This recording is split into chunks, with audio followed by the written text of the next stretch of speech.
வாழ்த்தி மகிழ்வோம். வாழ்த்தி மகிழ்வோம். இன்று நாம் பாலக வீதி 18வது பகுதியை காண உள்ளோம். பாலக வீதி 18வது பகுதி நாம் தொடர்ந்து இந்த பதிவில் மேற்கொள்ளும் பார்த்திருக்கும் இலட்சிய கருத்தில் வீட்டிற்கும் திறவுகோல் என தொடர்ந்து இந்த பதிவினை மேற்கொள்கிறோம்.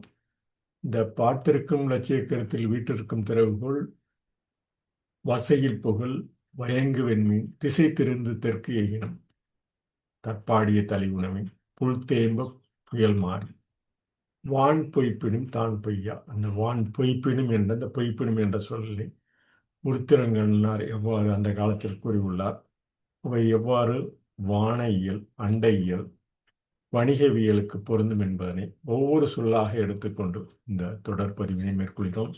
வான் பொய்ப்பினும் தான் பொய்யா மலை தலைய கடல் காவேரி புனல் பறந்து பொன் குளிக்கும் விளைவு அராவியன் கலனி என இந்த தொடர்ந்து இந்த பதிவினை மேற்கும். இன்று வான் பொய்ப்பினும் தான் பொய்யா என்ற இந்த பகுதியை காண உள்ளோம். இந்த பொய்ப்பினும் என்ற சொல் எவ்வாறு பிரித்து எழுதினால் பொய் பின் என்று வரும் என்று ஒரு பிரிவாக பிரித்து எழுதலாம்.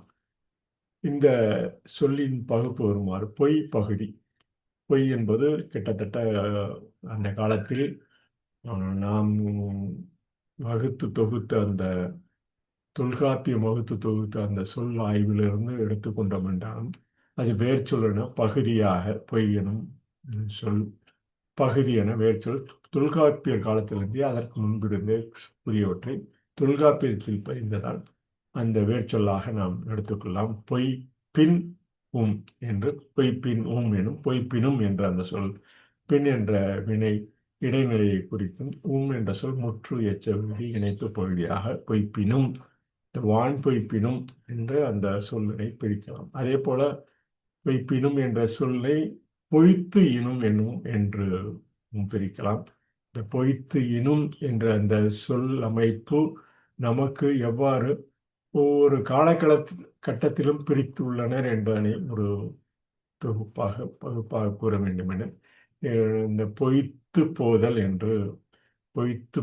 என்று சொல்லக்கூடிய அந்த வான் பொய்த்து போதல் என்று ஒருத்தர் வான் பொய்ப்பினும் தான் பொய்யா என்ற அந்த சொல் அமைப்பில் பொய்த்து என்ற சொல் பொய்த்து போதல் ஏமாற்றுதல் வரும் என்று நம்பி அவை வராமல் இருத்தல். வான் பொய்ப்பினும் தான் பொய்யா என்று வானிலிருந்து மழை பெய்யும் அந்த காலகட்டத்தில் பொய்த்து வான் பொய்ப்பினும் தான் பொய்யா என்ற அந்த பொய்த்து இருத்தலை பொய் என பிரித்து அந்த பொய்த்து என்பதனை தூ என்ற அந்த நிலைமொழி பொய் என்ற நிலைமொழி தரும் சொல் தூ என்ற சொல்லில் சேரும்போது அந்த பொய் என்ற சொல் எவ்வாறு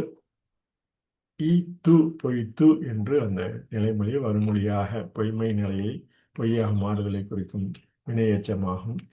பொய்த்து போனது என அந்த மலை சூழல்களில் பயன்படுத்தப்படும் அந்த சொல்லாகும்.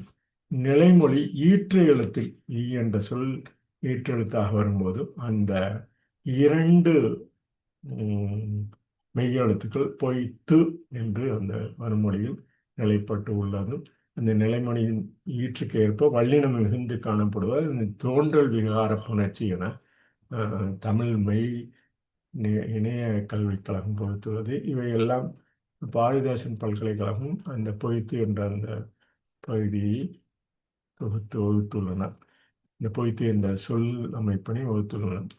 இந்த வானின்று இந்த வான் பொய்ப்பினும் என்ற சொல் அமைப்பு நமக்கு எவ்வாறு இந்த காலகட்டத்தில் பொருந்தும் என்பதை நாம் தொடர்ந்து இந்த பதிவினில் மேற்கொள்வது நமக்கு ஒரு உறுதுணையாக இருக்கக்கூடிய சொல்லமைப்பு.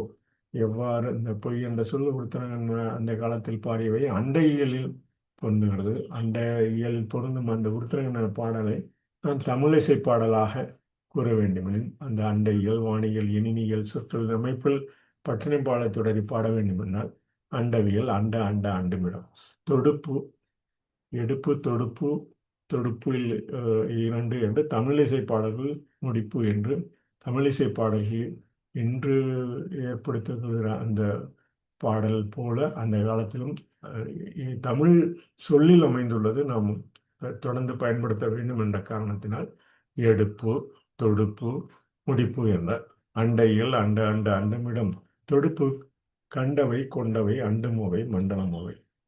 அந்த கண்டத்தில் ஒண்டியவை ஆண்டுமவை மண்டியவை தொடுப்பு இரண்டாக நாம் கூறி கண்டமானவை ஆண்டவை துண்டானவை நாம் காண்பவை என இந்த பதிவினை மேற்கொண்டு இந்த பதிவெல்லாம் நமக்கு ஒரு சொற்றொடர் அமைப்பினில் நாம் இந்த பாடலுக்கு ஏற்ப வான் பொய்ப்பிடும் தான் பொய்யா என்ற அந்த பொய்ப்பிடும் என்ற சொல் எவ்வாறு நிலைத்துள்ளது, தான் பொய்யா என்ற சொல் எவ்வாறு நிலைத்துள்ளது நாம் அடுத்தடுத்த பகுதியில் பாலக வீதியில் காண்போம். இத்துடன் இந்த பாலக வீதி 18வது பதிவினை நிறைவு செய்கிறோம். நன்றி.